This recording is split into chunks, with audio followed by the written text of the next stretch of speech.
Okay, so you know how the palace usually stays silent? Yeah, that's silence. They're playing hardball with Meghan Markle. Like, seriously hardball. We're talking... It's gone. And here's the twist nobody wants to admit. This might not even be about Meghan Markle. Royal analysts think Prince Harry is the real pressure point. Think about it for a second. Meghan speaks, Meghan headlines, Meghan absorbs the outrage. That's what everyone sees. But Harry? Harry is blood. Harry is lineage. Harry is legitimacy. And that makes him something far more dangerous to the institution than an outspoken spouse ever could be. When a royal by marriage talks, it's uncomfortable. When a royal by birth talks, it shakes the foundation. That's the part that keeps palace advisors awake at night. For years, the monarchy relied on one simple strategy: stay quiet and let the storm pass. Ignore the interviews, ignore the podcasts, ignore the documentaries. Eventually, the public moves on. That strategy worked for decades. Sounds like something out of a movie, right? Now, sources close to the Privy Council, these are the Queen's closest... But according to royal commentators, it stopped working the moment Harry stopped behaving like a distant relative and started acting like a former insider who knows exactly how the system operates. Not rumours, not speculation, first-hand experience. That's when this stopped being celebrity drama and started looking like an institutional crisis. Inside palace circles, analysts say this is no longer framed as a messy family dispute. It's being discussed as a slow erosion of authority. Every interview, every memoir excerpt, every carefully worded statement didn't just criticise individuals. It chipped away at the idea of the monarchy as a neutral, stabilising force. And once that perception cracks, it's almost impossible to restore. The crown doesn't just represent people, it represents continuity, tradition, permanence. When those ideas start to feel fragile, the institution reacts. This is why so many royal watchers believe Meghan isn't the core target here. She's the lightning rod. She draws the attention, but Harry is the validation. When Harry echoes the same themes, the story changes. It stops sounding like an outsider's grievance and starts sounding like an insider's confession. And that's where the real fear sets in, because history isn't written by headlines, it's written by who the public believes. According to commentators close to palace reporting, the biggest anxiety inside the institution isn't another interview, it's precedent. If Harry can walk away, speak freely, maintain public sympathy, and still hold symbolic status, then the unthinkable becomes possible. Future royals might do the same. Spouses might speak up. Younger members might question their roles. Once that door opens, control weakens. Institution for personal gain. They think Meghan knew what she was getting into and then deliberately sabotaged it. And institutions, especially ancient ones, don't survive without control. That's why the conversation has shifted so sharply toward titles, status, and recognition. On the surface, it looks petty, vindictive even. But analysts argue it's anything but emotional. It's strategic. You remember the one about a senior royal expressing concerns about Archie's skin color? And the one about Meghan being denied? Titles aren't decorations, they're leverage. They define who speaks with authority and who doesn't. Remove the symbol and you weaken the voice. That's not revenge, that's containment. Royal analysts say the pressure being applied isn't designed to silence Meghan directly. It's designed to force Harry into a choice. Engage on the institution's terms or accept a complete symbolic break. And for someone whose identity has been shaped entirely by birthright, that's not a simple decision. It's existential. I'll strip away the titles, and you're not just changing public perception.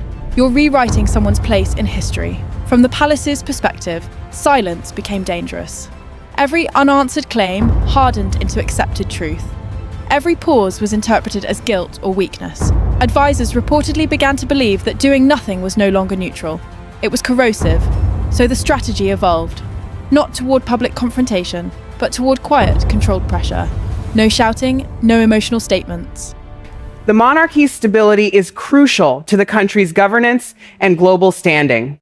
So, when she was feeling suicidal, the palace is saying both of those claims are total fabrications. Just consequences. Public reaction, of course, is completely split. In the UK, many people are exhausted. Years of headlines, interviews, and counterclaims have created fatigue. Some believe the Sussexes crossed a line, that personal pain became a brand, and that something larger than themselves was damaged in the process. Others feel the institution is simply uncomfortable with being challenged and is now flexing power to reassert dominance. In the US, the optics look very different. There, the story often reads as a powerful, centuries-old system closing ranks against a woman who spoke about isolation, mental health, and identity. When Harry stands beside her, it complicates everything. Because now it's not just an outsider criticising tradition. It's a prince affirming that criticism. That duality is exactly why this conflict refuses to die.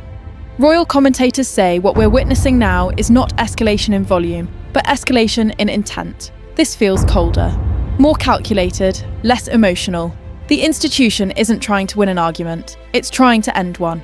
And historically, monarchies don't argue in public. They withdraw recognition, they redraw boundaries, they let time do the rest. Harry's position in all of this is uniquely brutal. If he stands firm, he risks a total break, not just from his family, but from the symbolic structure that defined his life. If he compromises, he undermines everything he's said publicly. Either way, something foundational is lost. That's why analysts describe this moment not as punishment, but as a pressure test. How much resistance can one individual sustain when the weight of history is quietly placed on their shoulders? What makes this situation feel darker than past royal disputes is the lack of noise. There are no dramatic press conferences, no public ultimatums delivered at podiums, just controlled leaks, strategic briefings, subtle reminders of where power ultimately lives. That silence speaks louder than outrage ever could. Supporters of the Sussexes argue this proves the very point Harry and Meghan have been making all along, that the institution values self-preservation over empathy, that when challenged, it closes ranks rather than reflects. Critics argue the opposite. They say no institution can survive endless internal criticism without defending itself, and that boundaries are necessary. Both sides believe they're defending something fundamental, and that's what makes this clash so volatile. It's not about facts alone, it's about meaning, about who gets to define reality, about whether tradition adapts or hardens when confronted. The most unsettling part is that there may be no dramatic climax, no courtroom spectacle, no definitive resolution, just gradual separation, fading recognition, a slow rewriting of narrative where one side moves forward and the other is quietly archived. That's how institutions win without appearing to fight. So yes, Meghan may remain the face of controversy. She draws the headlines, she absorbs the outrage, but make no mistake about where the real tension lies. Harry represents something the institution cannot easily dismiss. He's proof that dissent didn't come from the outside, it came from within. And when an ancient system feels threatened from the inside, it doesn't lash out impulsively, it tightens control. It reminds everyone where legitimacy originates. It waits. This isn't a fairy tale gone wrong. It's a power struggle between continuity and change, between identity and independence, and no matter how it ends, it will reshape how the monarchy is understood for years to come. Because this moment isn't about interviews anymore. It's about authority, legacy, and who gets written into the story that survives. And for the first time in a long time, the palace isn't reacting emotionally, it's acting deliberately. And that's what makes this situation truly dangerous.